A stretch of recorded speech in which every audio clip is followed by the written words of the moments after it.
दोस्तों एक माँ होती है और फ़ोन पे बात करने पे इतना व्यस्त होती है कि उसको बाहर क्या हो रहा है, बाहरी दुनिया में क्या हो रहा है, एक आभास नहीं होता क्योंकि फ़ोन की दुनिया में इतना खो गई होती है कि उसका एक 3 वर्ष का बेटा होता है जो बार-बार उसके पास आता था, माँ कहकर पुकारता था। यानी कहीं साड़ी खींचता, कहीं बाल खींचता यानी मानो बच्चा उस माँ से कुछ माँग सा रहा हो कि माँ हमको ये चाहिए। लेकिन माँ है कि एक हाथ से फ़ोन पकड़े रहती है और एक हाथ से बच्चे को दूर भगाती रहती है कि वो दूर हो और वह बात करने में व्यस्त होती है। उसके बाद दोस्तों जब देखती है कि बच्चा ज़्यादा परेशान कर रहा होता है तो एक हाथ से फ़ोन पकड़कर एक हाथ से बच्चे का गला पकड़ लेती है और गला दाब कर रखती है कि बच्चा जो है उसको परेशान ना करे। इस पर बच्चा जो है चिल्लाता है, उसके बाद गला वो थोड़ा तेज़ और दाब देती है। उसके बाद बच्चे की जो है धीरे-धीरे आवाज़ बंद हो जाती है और बच्चा यानी ये बेहोश सा हो जाता है तो उसको महसूस होता है कि हाथों पे कुछ वज़न है तो वो हाथ हटा लेती है। जैसे ही हाथ हटाती है तो बच्चा ज़मीन पर जब गिर जाता है तो दोस्तों इसको महसूस होता है कि बच्चा गिर गया है तो चोट लग गई होगी तो तुरंत जो है फ़ोन पर जो है बोलती बाद में बात करते फ़ोन काटती है उसके बाद अपने बच्चे को उठाती है। बच्चे को उठाने के बाद जब ज़मीन पे गिरता है तो इसको जो है बेड पर लिटाती है और बार-बार जगाने का प्रयास करती है लेकिन बच्चा जब जगता नहीं तो ये अपने पति को फ़ोन करती है। इसका पति जो है मेडिकल स्टोर में नौकरी करता था। उसके बाद वहाँ पर जब उसको खबर देती है कि बच्चे को क्या हो गया है, ये जो है बेड पर उठता नहीं यानी सो गया है। उसके बाद पति भी वहाँ से डरा सहमा हुआ होता है, तुरंत भागता है और भागने के बाद जब घर आता है तो अभी बच्चे को जगाने का बहुत प्रयास करता है लेकिन जो बच्चा जगता नहीं तो डॉक्टरों की मदद लेता है और डॉक्टर कुछ ऐसा बताते हैं जिससे कि दोस्तों मानो उस व्यक्ति की पूरी दुनिया से लुट गई हो, उसके पास अब खोने के लिए कुछ बचा ही ना हो। आइए दोस्तों इस पूरी सच्ची कहानी को, इस पूरे घटनाक्रम को हम इस वीडियो के माध्यम से आपको सुनाने का प्रयास करते हैं। नमस्कार दोस्तों, कहानी की यात्रा 25 चैनल में आप सभी लोगों का स्वागत है। दोस्तों आज की जो ये सच्ची घटना है यह 28 जुलाई सन 2026 की घटना है। यह दोस्तों उत्तर प्रदेश के मथुरा में एक थाना क्षेत्र होता है बलदेव और बलदेव का ही एक गाँव होता है जिसको दोस्तों छोला के नाम से जानते हैं। यहाँ के रहने वाले दोस्तों कृष्ण मुरारी होते हैं। पेशे से ये जो एक मेडिकल स्टोर में नौकरी करते थे। दोस्तों इनकी जो शादी होती है ये रिफाइनरी थाना क्षेत्र का एक गांव होता है दोस्तों बरारी। बरारी से इनकी शादी होती है। यहाँ की रहने वाली दोस्तों रुचि गुप्ता होती हैं। यानी रुचि गुप्ता से इनकी शादी होती है। शादी के बाद में इनके जीवन में सब कुछ अच्छा चल रहा होता है और जो है पति जो है मेडिकल स्टोर में सारा दिन ड्यूटी करता था। ज़ाहिर-सी बात है सुबह जाता था, शाम को करीब 9 से 10 बजे जो है 12 घंटे की ड्यूटी करने के बाद आता था, खाता था, सो जाता था। बाहरी दुनिया में क्या हो रहा है, क्या नहीं हो रहा है, इससे उसको कुछ पता ही नहीं होता। कुछ समय बाद इनको एक बेटी होती है और बेटी की उम्र जिसकी इस समय 5 वर्ष की होती है और उसके बाद इनको एक बेटा होता है 3 वर्ष का।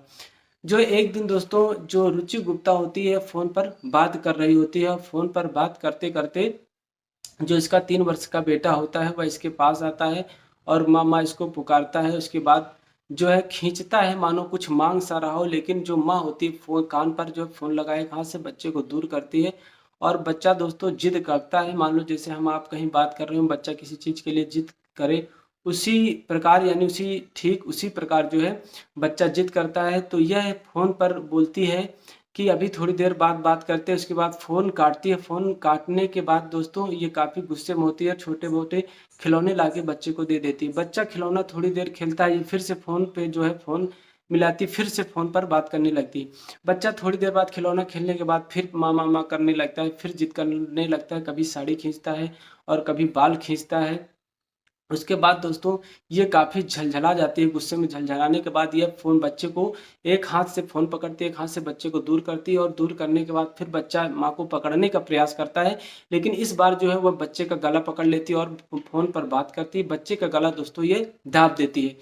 जब बच्चे का गला दाब देती है तो बच्चा दोस्तों जो है अचानक से जो है बेहोश सा हो जाता है और जब इसके वज़न हाथ में वज़न सा लगता है तो ये हाथ अपना खींचती है और जैसे ही हाथ खींचती है बच्चा जो फर्श पर ज़मीन पर यानी गिरता है। जब गिर जाता है तो इसको कहीं न कहीं आभास होता है कि बच्चे की चोट लग गई होगी। ये तुरंत फ़ोन पर जो है बोलती है अभी बाद में बात करते हैं, फ़ोन काट देती है। फ़ोन काटने के बाद बच्चे को पहले ज़मीन पर जो है जगाने का प्रयास करती है, होश में लाने का बच्चा होश में नहीं आता। इसके बाद ये बच्चे को उठाती है, उठाने के बाद ये बेड पर लिटा देती है। बेड पर लिटाने के बाद बच्चे को अब जगाने का प्रयास करती है। थोड़ी देर जगाती है 10 मिनट, 5 मिनट लेकिन बच्चा है दोस्तों जगने का नाम नहीं लेता। इसके बाद यह तुरंत फ़ोन उठाती है। फ़ोन उठाने के बाद अपने पति कृष्ण मुरारी को फ़ोन करती है, जो मेडिकल स्टोर में नौकरी करा करते हैं, और दोपहर का समय होता है। बेटी इसकी स्कूल गई होती है। उसके बाद कृष्ण मुरारी दोस्तों वहाँ से डरा सहमा हुआ भाग कर आता है, बोलता तुम परेशान ना हो, हम आते हैं। उसके बाद कृष्ण मुरारी आता है और वो भी जो है बच्चे को जगाने का प्रयास करता है, लेकिन दोस्तों बच्चा है कि आँख खोलने का नाम नहीं लेता। उस पर जो है कृष्ण मुरारी घबरा जाता है और वह बच्चे को लेकर एक डॉक्टर के पास जाता है। दोस्तों डॉक्टर बच्चे का चेकअप करता है, नब्ज वगैरह देखता है, लेकिन दोस्तों उसकी समझ में नहीं आता, तो डॉक्टर बोलता है कि हम इस बच्चे का इलाज नहीं कर पाएँगे, हम इसको देख नहीं पाएँगे, ये केस हमारी समझ के बाहर। उसके बाद दूसरे डॉक्टर के पास जाते हैं, वो भी डॉक्टर इस बच्चे को जो है देखने के लिए तैयार नहीं होता, देखता है और मना कर देता है, क्योंकि उसकी भी समझ में नहीं आता कि आखिर बच्चे को हुआ क्या। दूसरा, तीसरा, चौथा यानी 5वां करीब 6-7 डॉक्टरों को दिखाने के बाद जब 6 से 7वें डॉक्टर के पास जाता है कृष्ण मुरारी, तब वह डॉक्टर बच्चे की नब्ज टटोलता है और देखता है, बोलता है अभी तुम बच्चे को कहाँ-कहाँ लेके गए हो? तो वह बोलता है सर हम 3-4 जगह 5 जगह डॉक्टरों को दिखा चुके हैं, लेकिन कोई इसका इलाज करने के लिए तैयार नहीं है। हम काफ़ी परेशान हैं सर, इसका देखिए आखिर बच्चे को हमारे हुआ क्या है? डॉक्टर बोलता है तुम बेकार में परेशान हो, तुम्हारा बच्चा अब इस दुनिया में नहीं रहा, यानी तुम्हारे बच्चे की जो है मौत हो चुकी है।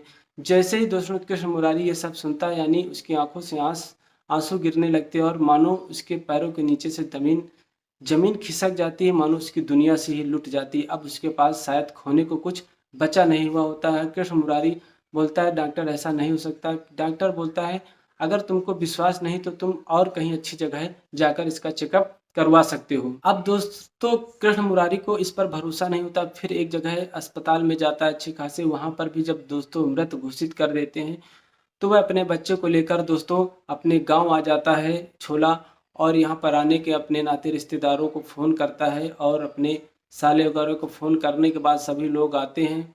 और आने के बाद आखिर पता नहीं चल पाता बच्चे की डेथ हुई, यानी बच्चा की मौत हुई तो कैसे हुई होती है। उसके बाद दोस्तों हिंदू रीति रिवाज से बच्चे का जो है दफना दिया जाता है। दफनाने के बाद जो है कृष्ण मुरारी काफ़ी दुखी रहने लगता है, घर पर आता है, और 3 से 4 दिन 5 दिन जब बीतते हैं, तो दोस्तों वह देखता है कि उसकी जो पत्नी होती है, उसकी पत्नी यानी किसी प्रकार की उसकी पत्नी को कोई चिंता फ़िक्र नहीं होती, क्योंकि जिसका बच्चा इस दुनिया से चला जाए वो औरत न जाने कितने दिनों तक दुखी रहेगी।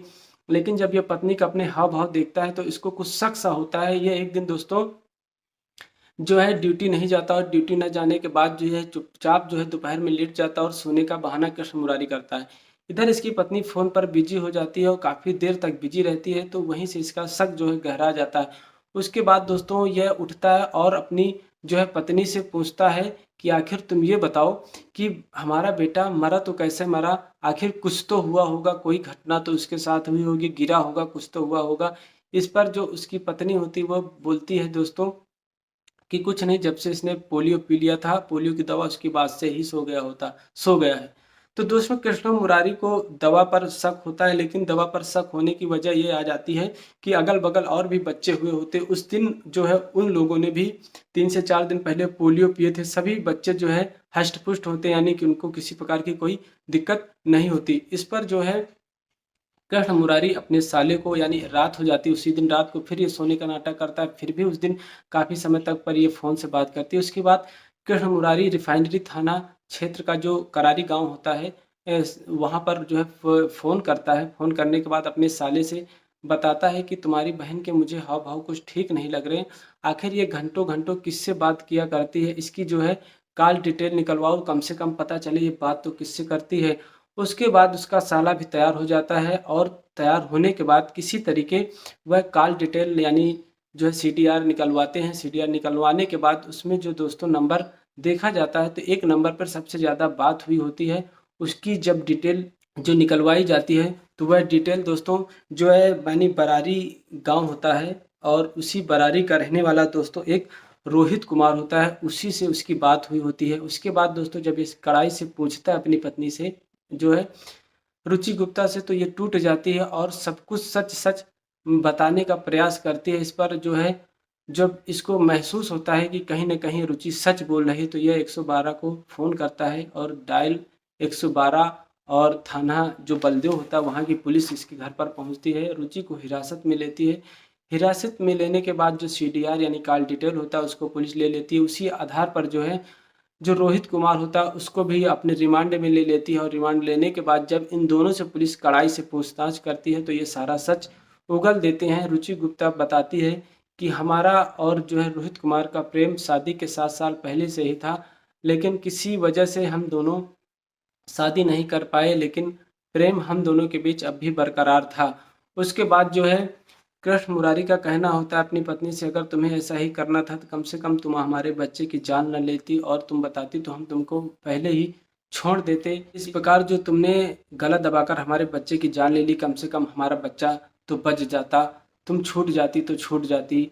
उसके बाद दोस्तों पुलिस जो है सुसंगत धाराओं में मामला दर्ज करके इन दोनों को जेल भेज देती है। आज की कहानी में बस इतना ही दोस्तों, धन्यवाद।